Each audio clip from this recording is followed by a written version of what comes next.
వక్ఫ్ బిల్లుకు వ్యతిరేకంగా పశ్చిమ బెంగాల్లోని ముషిదాబాద్లో జరిగిన ఆందోళనలు హింసాత్మకంగా మారడంతో ముగ్గురు మరణించారు.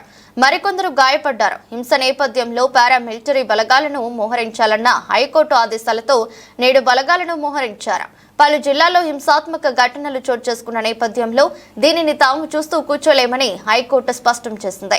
వక్ఫ్ బిల్లుకు వ్యతిరేకంగా శుక్రవారం ప్రార్థనల తర్వాత మొదలైన ఆందోళనలు నిన్న కూడా కొనసాగాయి. ఆందోళన కాస్త హింసాత్మకంగా మారడంతో ముగ్గురు మరణించారు. ఈ ఘటనకు సంబంధించి ఇప్పటి వరకు 138 మంది అరెస్ట్ చేశారు. ఈ అల్లర్లపై బెంగాల్ ప్రతిపక్ష నేత సువేందు అధికారి మాట్లాడుతూ రాష్ట్రంలో హిందువులకు రక్షణ లేకుండా పోయిందని ఆవేదన వ్యక్తం చేశారు. ముఖ్యమంత్రి మమతా బెనర్జీ మాట్లాడుతూ ప్రజలు శాంతియుతంగా ఉండాలని పిలుపునిచ్చారు. కొన్ని పార్టీలు తమ రాజకీయ లబ్ధి కోసం మతాన్ని వాడుకుంటున్నాయని దుమ్మెత్తిపోశారు. కాగా హింసాత్మక ఘటనలతో అట్టుడికిన ముర్షిదాబాద్ లో 300 మంది బీఎస్ఎఫ్ సిబ్బందిని మోహరించారు.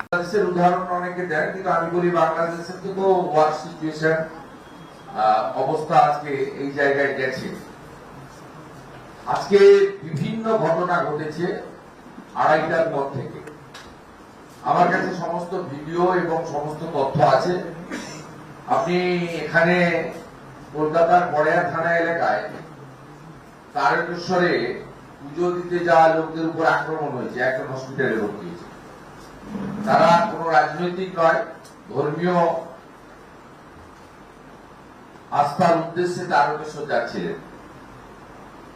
যেহেতু তাদের পোশাক বা পরিচয়ের মধ্যে হিন্দুত্ব ছিল, আক্রমণ করা হয়েছে। এখান থেকে 20-25 কিলোমিটার দূরে আমতলাতে দক্ষিণ 24 পরগনা ডায়মন্ড হারবার মডেল ছাপ্পা মেরে 7 লক্ষ ভোট পেয়ে জেতার কথা যিনি বলেন, সেখানে পুলিশের গাড়ি একেবারে জঙ্গিপুরের কায়দায় জঙ্গিপুরে পুড়িয়েছিল। এখানে গাড়ির কোথাও কোনো কাজ নেই, অবশিষ্ট